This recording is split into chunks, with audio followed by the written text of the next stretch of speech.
जैसे खाते हैं वैसे ही नज़र आते हैं। वो लोग जो सेहतमंद और हेल्थ के से भरपूर खाना खाते हैं, उनके खानों में वेजिटेबल्स और फ्रूट्स की क्वांटिटी ज़्यादा होती है। वो ना ही सिर्फ अच्छी शख्सियत के माहिर होते हैं, बट उनके जिस्म बीमारियों से लड़ने की अच्छी ताकत रखता है। सबसे अहम बात यह है कि हमें ये पता होना चाहिए कि हम क्या खा रहे हैं।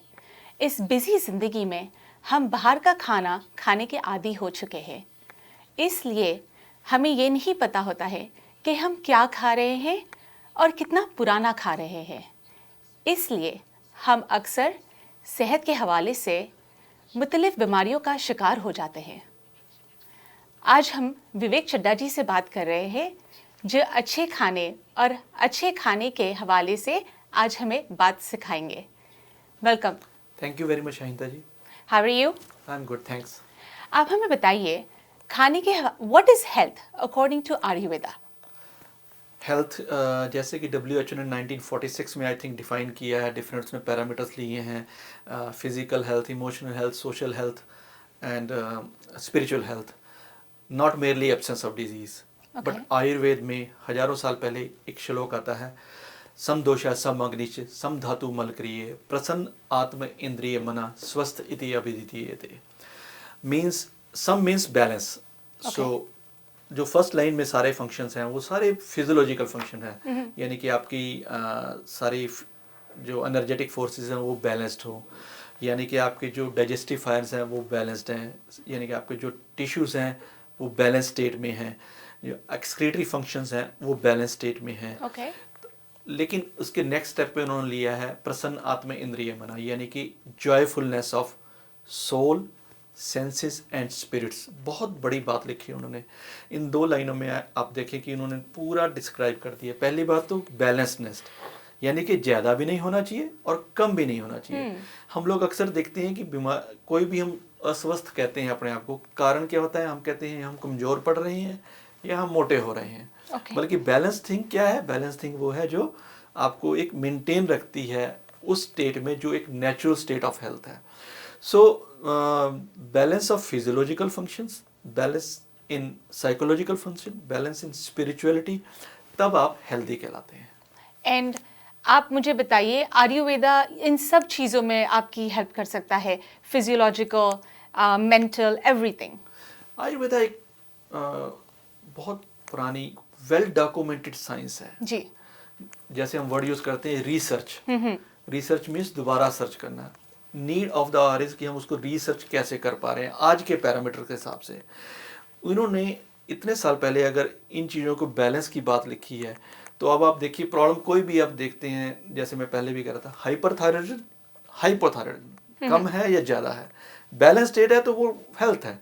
तो दैट मीन्स आयुर्वेद ने बहुत सालों पहले, हजारों साल पहले इस बात को देखा है कि एक हेल्दी पर्सन्स को कैसे हेल्दी रखा जाए, और उनका विजन भी यही है, स्वस्थ से स्वास्थ्य रक्षणम, यानी कि हेल्दी को कैसे हेल्दी रखना है। सेकंड मोटो आता है कि आतुरस्य विकार प्रशमन, यानी कि बीमार को ठीक करना। हेल्दी को हेल्दी रखना ही फर्स्ट मोटो है, और इसीलिए आयुर्वेद इस काम में बेस्ट गिना जा सकता है। जो आप कहते हैं हेल्दी को हेल्दी रखना या बीमारियों को ठीक करना, फूड इसमें आयुर्वेदा के हिसाब से क्या रोल प्ले करता है? 3 pillars of good health, Ayurveda के 3 उपस्तंभ लिखे गए हैं जी। आहार, निद्रा, ब्रह्मचर्य। यानी फर्स्ट इज आहार, यानी कि फूड, निद्रा स्लीप, सुख से सोना, ब्रह्मचर्य मीन्स कंट्रोल्ड सेक्सुअल एक्टिविटीज। तीनों चीज़ों का आप कहीं भी अपनी लाइफ में देखेंगे, कहीं भी ओरिजिन ढूंढना चाहेंगे कारण बीमारी का, इन तीनों में से कहीं ना कहीं निकल आएगा। आप मेटाबॉलिक डिजीज ले रहे हैं तो कहीं ना कहीं फूड आ रहा है, और मैक्सिमम आप देखें आज के टाइम में सारी मेटाबॉलिक डिजीज हैं जो प्रॉब्लम कर रही हैं, चाहे वो डायबिटीज़ है, मोटापा है, कोई भी कारण है, मैक्सिमम जो हमारे हेल्थ केयर एक्सपेंडिचर है वो मेटाबॉलिक डिजीज में है। फिर निद्रा आ गई, नींद ना आना, मन ठीक नहीं रहता। अब फर्स्ट निद्रा सिंपल बताया गया, लेकिन एक बड़ा इसका डीप मतलब निकाल सकते हैं। नींद का मतलब नींद नहीं है, आपकी गुड साउंड स्लीप है, गुड हेल्थ है, जिससे आप मन से भी ठीक रहते हैं। अगर आप मन आपका गुड है, आपको जॉयफुल फील कर रहे हैं, तभी आप ठीक तरह सो पाएंगे। अब ब्रह्मचर्य का मतलब है कंट्रोल्ड एक्टिविटीज। आप देखिए जितनी भी उसके बाद जितनी भी एक्टिविटीज आई हैं, चाहे वो सेक्सुअली ट्रांसमिटेड डिजीज थी या उसके बाद एड्स का वायरस आया, अनकंट्रोल्ड एक्टिविटीज के कारण हुआ है। Okay. तो अब अगर हम इन सब चीज़ों का बैलेंस रखेंगे तो हम हेल्दी रख सकते हैं। ओके तो फूड के हवाले से आप हमें बताइए कि कोई ऐसा टाइम है जब ये फूड को कंज्यूम करना है, या हम कभी भी ये फूड को कंज्यूम कर सकते हैं? बहुत बढ़िया क्वेश्चन है। पहले तो मैं एक फूड का एग्जांपल देना चाहूँगा। माना कि मैं एग्जांपल अपने से ही शुरू करता हूँ। जी। आप क्या सोचते हैं हम पूरे दिन में कितना खाना खाते होंगे? 1 kg 2 kg कितना खा लेते होंगे? Maybe I don't know, like कहते हैं अबाउट 1100 कैलोरीज, राइट? कैलोरीज कहते हैं। अगर हम वजन में देखें, हम 2 चपाती खा रहे हैं, दाल खा रहे हैं, सब्जी खा रहे हैं, चावल खा रहे हैं, 2 मील्स तो खा ही रहे हैं। मेरा अंदाजा है कि 2 kg के आसपास हम सामान खाते हैं रोज डेली में।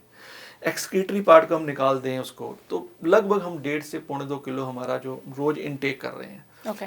मेरी एज अगर 50 ईयर्स हो गई है, तो इन 50 ईयर्स में मैंने, अगर मैं इसको मैथमेटिकली काउंट करूं तो 36,500 kg मैंने फूड खाया है। ओके।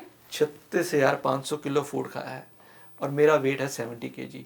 तो बाकी का सारा फूड वो कहाँ गया है? ओके। फूड की इंपॉर्टेंस हमें इसी बात से समझनी चाहिए। कितनी बड़ी बात है कि आपने इतना सारा फूड खा रहे हैं, वो सारा आपकी सेलुलर एक्टिविटीज़ के लिए जी। आपकी ब्रेन की एक्टिविटीज़ के लिए काम आ रहा है।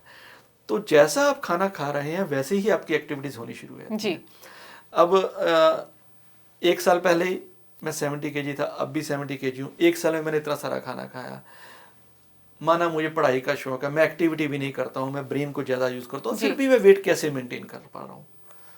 ये सब सोचने की बातें हैं कि इतना कुछ फूड हमें हमारे के लिए ज़रूरी भी है, लेकिन इतना ज़्यादा फूड हमारे लिए मायने रखता है कि अगर हम अच्छा फूड खाने की कोशिश करेंगे तो हमें आगे किसी प्रॉब्लम का खतरा नहीं रहेगा। जी। अगर वो एक इंग्लिश में सेइंग है, if your food is good no medicine needed, जी। But if your food is not good even then no medicine needed, because it's not going to affect it's you. not going to affect you, yes. इसलिए हम कहते हैं ना, हम जैसा खाते हैं हम वैसे दिखाई देते हैं। हम बात कर रहे हैं विवेक जी के साथ। विवेक जी हमें ब्रेक के बाद में बताने वाले हैं बहुत सारी फूड्स के बारे में। देखते रहिए, we will be right back.